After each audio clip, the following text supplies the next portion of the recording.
এই রাষ্ট্রে যারা ক্ষমতাসীন রয়েছেন তাদেরকে আরেকটি ৩৬শে জুলাইয়ের জন্য প্রস্তুত থাকতে হবে।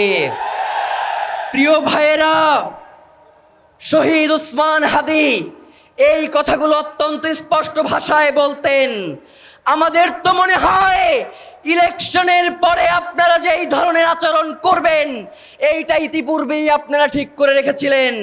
নয়তো প্রধানমন্ত্রী বলে গণভোটের পক্ষে হ্যাঁ দাও, আর তৃণমূল বিএনপি গিয়ে বলে না দাও। তার মানে এইটা পূর্ব পরিকল্পিত ঘটনা ছাড়া আর কিছুই নয়, যার কারণেই শহীদ ওসমান হাদিকে বাংলাদেশ থেকে সরিয়ে দেওয়া হয়েছে। মূলত বিএনপির জন্ম যেই গণভোটের মধ্য দিয়ে, আপনারা তো নিজেদের জন্মকেই অস্বীকার করছেন। যেই বিএনপি বেগম খালেদা জিয়ার কথা রাখে না, সেই বিএনপি তো তলাবিহীন ঝুড়ি, সেই বিএনপির কোনো মেরুদণ্ড নাই। যদি সেই বিএনপি বাংলাদেশে অরাজক পরিস্থিতি তৈরি করতে চায়, তাহলে আপনাদেরকেও আমরা বলে দেই, আমরা নতুন করে এমন রাজনীতি শুরু করব যেই রাজনীতি হবে আপনাদের দলের প্রধান জিয়াউর রহমান এবং বেগম খালেদা জিয়ার রাজনীতি। আমরা পর্দার আড়ালের কোনো শাসন দেখতে চাই না। আমরা জনগণ যাদেরকে ক্ষমতায় বসিয়েছি, প্রধানমন্ত্রী বানিয়েছি, আমরা তাদের সাথে সরাসরি কথা বলতে চাই। আজকে সংসদ চলছে 2 মাস ধরে। প্রতি ঘন্টায় সংসদে জনগণের টাকা ব্যয় হচ্ছে 1,63,00,000 টাকা। জনগণের টাকায় সংসদে বসে আজাইর আলাপ করা হচ্ছে, কিন্তু জনগণের যেই গণভোটের রায় সেটাকে মানা হচ্ছে না। প্রিয় ভাইয়েরা, আজকে অনেকেই মনে করেন আপনারা মহাজন হয়েছেন। এই দেশে বহুত মহাজন আপনাদের আগেও ছিল, কেউ টিকতে পারে নাই। সুতরাং আপনারা যদি মনে করেন নতুন মহাজন হয়ে এই দেশের মানুষের উপরে জুলুম নির্যাতন করবেন, তাহলে আপনাদের সাবেক মহাজন যে দিল্লিতে বসে আছে তার সাথে আগেই কথাবার্তা বলে কোথায় গিয়ে থাকবেন সেটা পরিষ্কার করেন।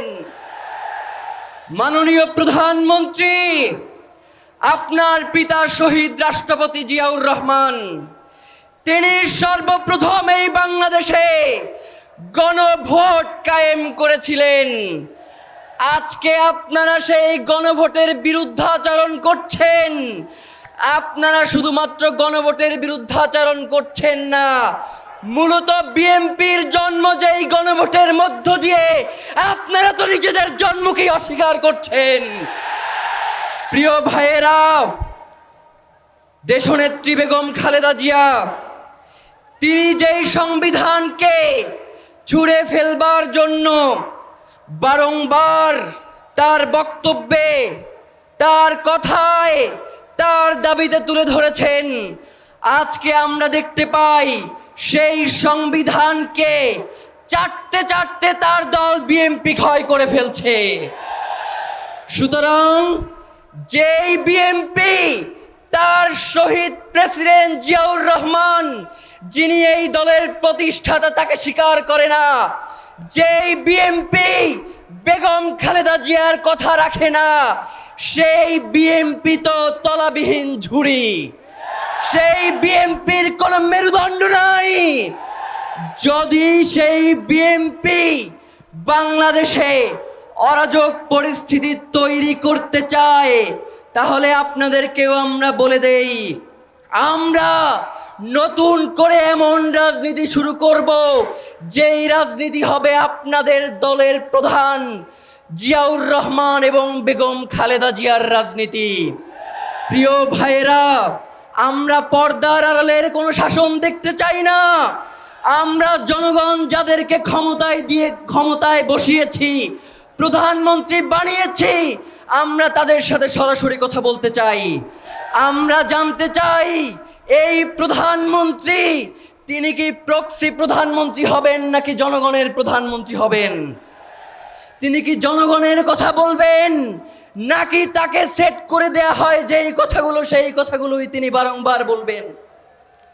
প্রিয় ভাইয়েরা, যদি এই রাষ্ট্রে গণভোটের রায় মানা না হয়, এই রাষ্ট্রে সংস্কারগুলো বাস্তবায়ন করা না হয়, এই রাষ্ট্রে জুলাইকে অস্বীকার করা হয়, তাহলে এই রাষ্ট্রে যারা ক্ষমতাসীন রয়েছেন তাদেরকে আরেকটি ৩৬শে জুলাইয়ের জন্য প্রস্তুত থাকতে হবে।